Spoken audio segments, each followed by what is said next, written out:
Annyeong, it's Mikey here, and guys, today I have a really exciting video. So today I'm actually upgrading my Wobble60 HE. Now it's been a while since I upgraded it. I tried the TT60, I've tried the Illumaz, Tofu, Optimum, and I've also tried the DRK. So we've tried many different 60% keep cases for this. I haven't ever gotten to try the Holy mod, but thanks to Gateron for sending me out the Fort60 and the Sakura collection case. So that means it comes with the Sakura switches, comes with this Fort60 case, which is like the Holy mod, honestly, like the Holy case. And it's also coming with like stabilizers. So we're gonna have to go straight into unboxing and of course compare that case with the other 60% out there. So let's go right into that, and please make sure to like and subscribe. Now starting off with the unboxing of the Sakura Fort60 case and the Sakura Jade switches. This is amazing what they provided with this, right? This is a Fort60 case with Sikakeyb. Now, I'm really excited to try this out because I never got to try out the Holy60 case. And I think this is practically a Holy60 case. Like, it's very similar looking in terms of the style. So let's open this up to see what it is. And thank you again, Gateron, for sending me this out. Now, one thing we can notice right away as soon as you open the box is this thing is nicely packaged. Right, we have a really cool theme. I know that they're doing a huge like pack deal, like a collab deal with their GT60, which is a really good PCB, by the way.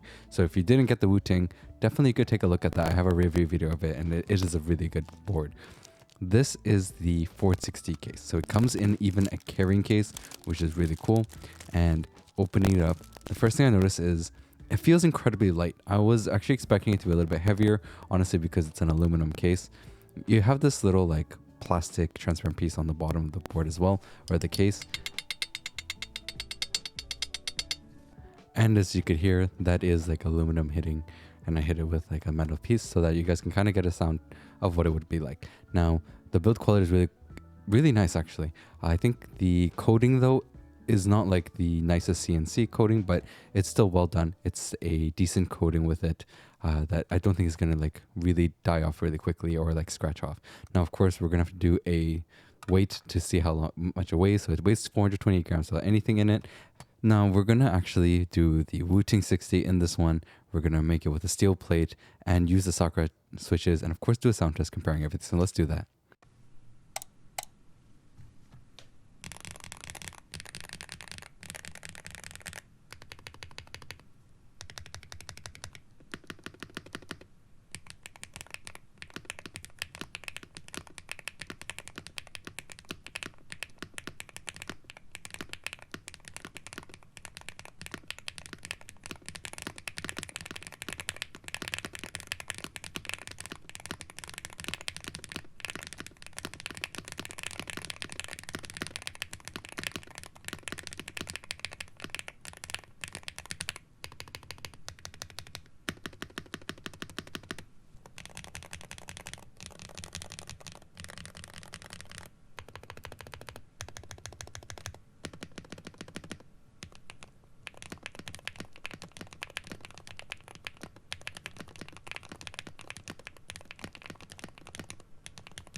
So now that we've actually done a lot of the sound tests, I did the sound test first for you guys, and now I'm going to show you guys what the builds are. Now, please ignore the fact that I have different mix and match switches in here. It's what happens when I'm testing kinds of things and I'm like moving things around. So sometimes I just leave switches in. Now, all you have to do is remove the screws inside the board that you're working with. If you have a frictionless, you're just going to have to remove the actual, like the frictionless silicone in the middle and then replace it with the original, and then just put it inside the new case and then put in the screws and you put it all together, and then we give you a foam sound test.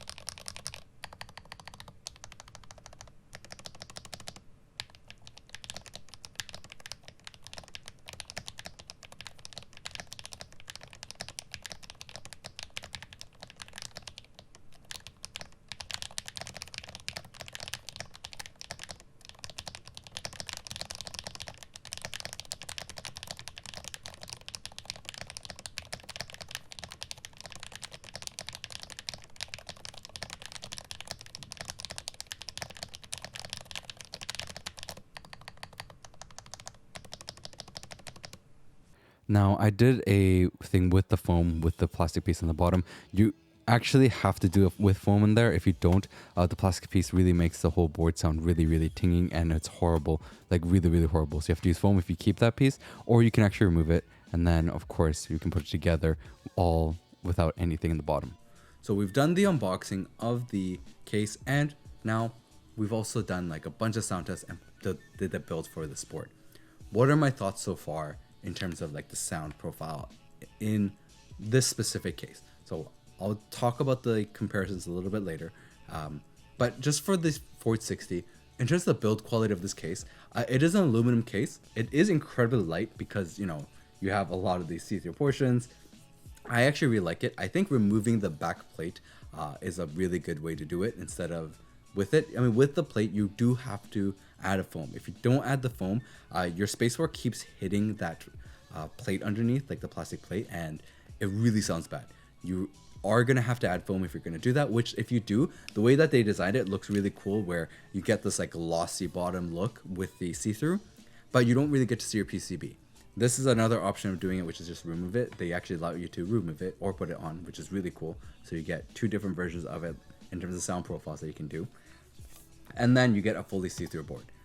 I really do like this design. I think in general, I think I'm going to use it and keep it in this case because I think it'll help with a lot of the sound test videos that I'm going to be doing. So, with a lot of switches and like magnetic switches, which I'm getting a lot more of lately, I plan to do like more sound tests and do a little bit more, go into those things. So I think this will be a good way to do 60 sound tests as well. That way I can put it all into one video for you guys and you can get different comparisons, like different types of sound. So you have an idea a little bit more what would work with your board. Now we're gonna have to go and see and compare this with like the other cases and see where does this stand out and is this worth for you to grab. So let's go right into that. So now you guys can see what it will look like. Like, I love the design of this thing, right? I didn't use any foam on the bottom and took out the plastic piece, and I love to see this transparent look, and I get to see like the PCB and everything. Now, key thing is going to be comparing this with all the different cases that I showed you guys in sound test wise, right? So we had the Tofu60, we have the Optimum, we have the DT60 as well. Now I don't have the DRK anymore. I actually got rid of that one, and I also got rid of the Illumas case. This is like really amazing to see with all these different cases and trying it out. The Optimum case was a really lovely design. I think the design is amazing, super sleek, super minimal. I love the frictionless design too. Like, it's really nice to have this frictionless fit where it's easy to put in. I really think that they did a great job. Like, Optimum did a really nice job in terms of designing this case, but there is some issues with it which I'll kind of go over. Now, the Optimum case weighs on its own without anything inside about 1 kilo, so it's not on the light side. It is a bit on the heavier side. I do find that the build is really nice and it has the nice foam inside, but the thing is the edges sound really horrible. I wish that they had some kind of dampening on the edges that would have really helped. The thing about this board is the edges ting a lot on this type of case, and I'm actually excited to see what they do with the V2 because I think it's going to improve it a lot and really get rid of that tinging sounds on the edges. Now, this is the Holy60. It's not the Redux one. It definitely is an older case. It's much more cheaper. This thing weighs about 690 grams, about almost 700 grams in total. I think that they did a good job on this one. You get a lot more room to modify and add a lot of things into it. I think the tofu cases are actually ones that you can really modify with a lot of foam and make it sound much better, but you do have to kind of be careful with it. They do scratch pretty easily too. Now, this is the DT60 case. It was one of my favorite cases. Right now, you see it has like the plate inside it. It weighs about 880 grams. This thing is really great because it's a gasket mount case. It's one that really does work well. I do love the sound of it, but it does mute it a lot. But in general, if you are looking for something more muted and sound really nice with the boards, with like the switches and stuff, I would say the DT60 really does well because of the gasket mount. Now, this thing in total weighs 870 grams as full, the Fort60 with like everything in it. And of course, you can take a look here and let me give you guys kind of what it sounds like hitting metal to give you guys an idea. So hopefully that kind of gives you an idea in terms of the quality of this case itself. I don't know if, other people with the Holy60 kind of do something similar, but, really when you consider this, right, like this is a pretty much a Holy60 case. Like it's a very, replica of that, which I think Gateron did a really great job with that. Now, I'm really appreciating like the whole design with it and the feel of it. The sound wise, I have to admit, it's not the most amazing sound you're going to get. I think no foam at all, and with like the hollowness, you will practically just get the sound of like the PCB that comes straight through and then ringing inside of the aluminum. I would say that you would get more of a neutral, like true sound of the board, like with the switches inside this, but of course, like in terms of the actual sound, how good is it? You're not really getting a nice sound from it in total. I think it really is a bit more of a tinging and like really empty sound and not dampened at all. So louder switches will definitely sound a lot louder and a lot more clackier with this. Now this is the stock Sakura Jade switch. So as you can see here, I'm showing you guys how looped it is. You can see there's quite a bit of lube, a lot of grease on there. I would say it's not even just lube at this point. It's like it has some lube on the sides. So as you can see there, like there is a decent amount of lubing, like almost to the point where like you really wouldn't want to actually hand lube this. If you're gonna hand lube it, what I did was wipe out the sides with like a tissue, and then I lubed a little bit on top of that, and then mostly it's really the springs. So like the best way I would say is like you don't actually have to hand lube these switches at all, but I would highly suggest you oil the springs. That's because the springs itself in stock can be scratchy. You should oil it and it will really make it sound a lot better. Now in terms of measuring the spring, remember and keep in mind that my measurement is going to be like off by plus minus of 1. We're looking at, I believe when I took a look at the website, it's actually 22 millimeter spring, so it is quite long actually. Kind of on the longer side of springs for Hall effect switches, which was interesting to see. I would say I find that a lot of these Jade switches from Gateron feel kind of muted and mushy. So one thing I've started to come to a realization is I've started to not enjoy the Jade series a lot, just due to those facts. Like even when I tried the rubies, it was very muted, very mushy kind of thing, and I would love to see them really do something a little bit different. Now, in terms of the stem wobble, this switch has almost like no stem wobble. It's still really well done with that. I think Gateron has done a great job improving them, especially with like the stem wobble portions. Like on the top side, you're getting like almost no wobble at all. And then once you do actually press it in, you get like almost no wobble horizontally. And then you do get a little bit vertically. So sorry, like my camera really has a hard time focusing on this, like when it's trying to see this because of like all that things is going on. But in terms of the actual like wobble itself, you can really see even there, like when I'm moving the switches in the board, you're practically getting like no wobble at all, which is really good.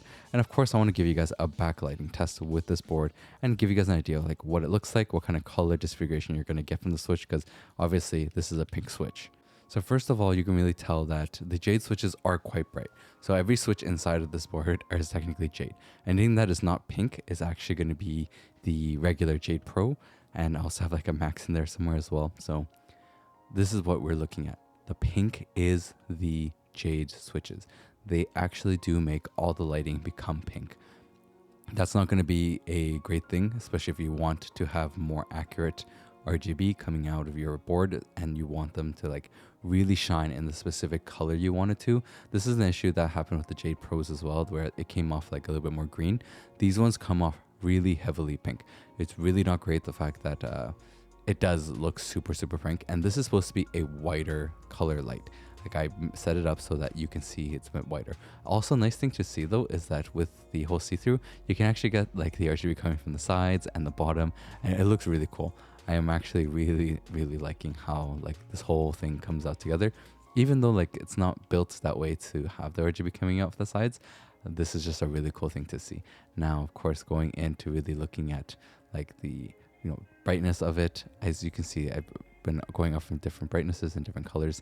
Now I'm like changing up the colors on this, right? And it still comes off pink right there. Like I changed it up to a lighter white, and if it became more pink, and then even using different colors on this, it really still gives off a huge pink hue, which is really definitely not something you want to have. Like even with the green, it's still coming off as like a green pink, which is really funny to see, right? Like you would think a green should be just green, but no, it's like a green with some pink as well.